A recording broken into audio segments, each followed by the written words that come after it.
নমস্কার, রায়বাড়ি রান্নার চ্যানেলে সকলকে স্বাগত। আজকের রেসিপি সোয়াবিন পকোড়া। দেখুন, এই সোয়াবিন কিন্তু আমরা নানানভাবে রেসিপি রান্না করে খাই। আজকে চলুন একটু পকোড়া ভাজি, খুব ভালো লাগে, খুব টেস্টি ক্রাঞ্চি রেসিপি। চলুন তাহলে আমরা শুরু করি। এখানে আমি 150 গ্রাম সোয়াবিন বড়ি নিয়েছি।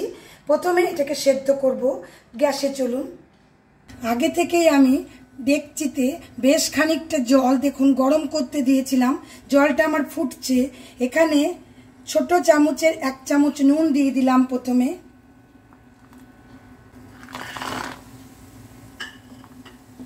সোয়াবিনটা দিয়ে দিলাম, এভাবে ছেড়ে দিই 5 মিনিটের জন্য।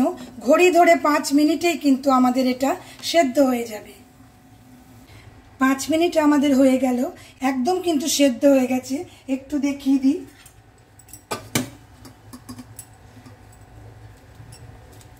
দেখলেই বুঝতে পারছেন। গ্যাসটা বন্ধ করে দিলাম। চলুন এবারে আমরা ছেঁকে নিয়ে কাজটা শুরু করব। একটা ছাঁকনির ওপরে আমি ছেঁকে নিচ্ছি। ওপর থেকে ঠান্ডা জল দিয়ে দিই, একটু ঠান্ডা হয়ে যাবে।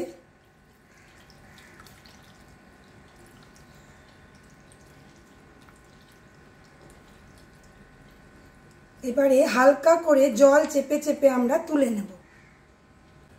এবারে আমি একটু করে চেপে নিই, হালকা, কিন্তু খুব বেশি চাপবেন না, হালকা করে জলটা আমরা শুধু ফেলে দেব।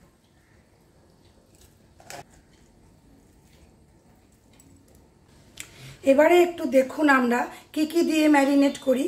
এখানে প্রথমেই নুন দিচ্ছি, ছোট চামচের 1 চামচ দিলাম। এটা স্বাদ মতো দেবেন, কারণ আমাদের কিন্তু সোয়াবিনের বড়িতেও একটু নুন আছে। ধনে গুঁড়ো দেব 1/2 চামচ, ছোট চামচের। একটু গরম মশলা গুঁড়ো 1 পিঞ্চ, যাতে আমাদের পকোড়াটা খুব স্বাদ হয়, সেজন্যই আমরা এগুলো দিচ্ছি। এখানে দেখুন আমার আদা, কাঁচা লঙ্কা আর 4 কোয়া রসুন আছে। অল্প একটু আদা আর একটা কাঁচা লঙ্কা আমি বেটে নিয়েছি। যারা পেঁয়াজ রসুন খান না তারা রসুনটা শুধু স্কিপ করবেন। কেমন, রসুন দিলে খুব ভালো স্মেল হবে, এজন্যই আমি দিয়েছি। হলুদ দিচ্ছি 1/2 চামচ। কাশ্মীরি লাল মির্চি দিচ্ছি ছোট চামচের 1 চামচ। এবারে এখানে আমরা একটু দই দেব। দই দিলেও কিন্তু খুব সফট হবে আমাদের পকোড়াটা। এখানে ধরুন বড় চামচের 2 চামচ মতো দই আমি দিলাম। ভালো করে এটাকে আগে মিলিয়ে নিই।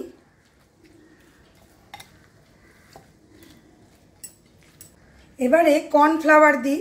এটা একটু বুঝে দেব, যতটুকু লাগবে দেব। বড় চামচ দিয়ে উঁচু উঁচু 1 চামচ, প্রায় 1.5 চামচ ধরুন দিলাম। সাথে ময়দা 1 চামচ দিচ্ছি। ময়দার মাপটা একটু কম হবে কর্নফ্লাওয়ারের থেকে। এবারে আমি ভালো করে একটু মাখি, যদি লাগে বুঝি তখন আবার দেয়া যাবে। চটকে চটকে মেখে নিতে হবে আমাদের, যাতে কোটিংটা খুব ভালো করে সোয়াবিনের বড়ির গায়ে লেগে যায়। কেমন, একটু সামান্য জলের হাত দিচ্ছি।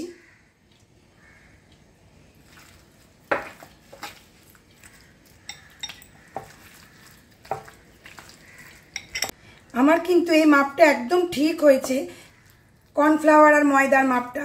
এবারে চলুন আমরা গ্যাসে যাই, ভাজাটা শুরু করি। কড়াই বসিয়ে দিয়ে আমি তেলটা প্রথমে গরম করে নিয়েছি।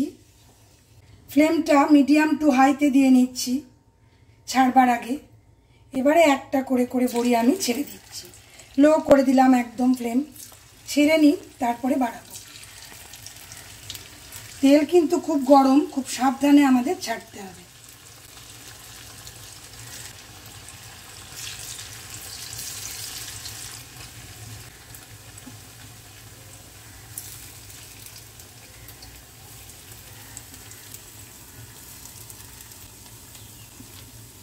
এই ব্যাচে আমার এটুকুই থাক। পুরো এক পিঠটা একটু টেনে উঠুক, তখন উল্টে দেব। ফ্লেম কিন্তু একদম লো টু মিডিয়ামে আছে।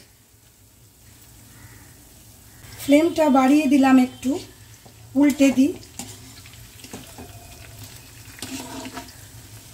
আবার ছেড়ে দিই। কেমন, যতক্ষণ আমাদের কুরকুরে না হচ্ছে ততক্ষণের জন্য।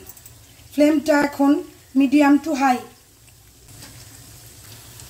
মিনিট 4 আমি ভাজলাম। দেখুন শুধু মাঝখানে মাঝখানে নেড়ে নেড়ে গেছি। কীরকম আমাদের দেখতে হলো দেখলেন, লুকটা পুরো চেঞ্জ হয়ে গেল। এবারে ফ্লেমটা একদম লো করে দিয়ে একটু তেলটা ছেঁকে তুলে নিই।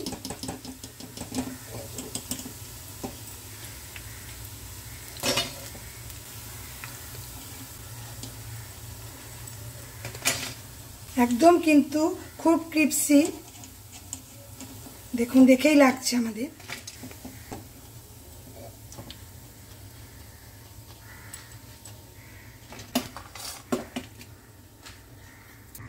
পকোড়াটাকে আমরা আরও ভালো করে খাবার জন্য এখানে দেখুন শুকনো লঙ্কা একটু ভেজে নিই, আরও যাতে আমাদের টেস্টি হয়, দেখতেও খুব ভালো হয়। বাড়িতে গেস্ট এলে কিন্তু বানিয়ে দিতে পারবেন, একবার বানিয়ে দিলে দেখবেন সবাই বারবার খেতে চাইবে। এভাবে লঙ্কাটা ভেজে নিই। দেখুন লঙ্কাটা আমাদের কিন্তু ভাজা হয়ে গেছে। এখানে চীনা বাদাম 1.5 চামচ ধরুন, বড় চামচের। ফ্লেমটা কমিয়ে নিলাম, একটু ভেজে দেব, ওপর থেকে সাজিয়ে দেব, খাবার সময় ভালো লাগবে, দেখতেও ভালো লাগবে। আমাদের আরেকটু ভাজলেই বাদামটা হয়ে যাবে।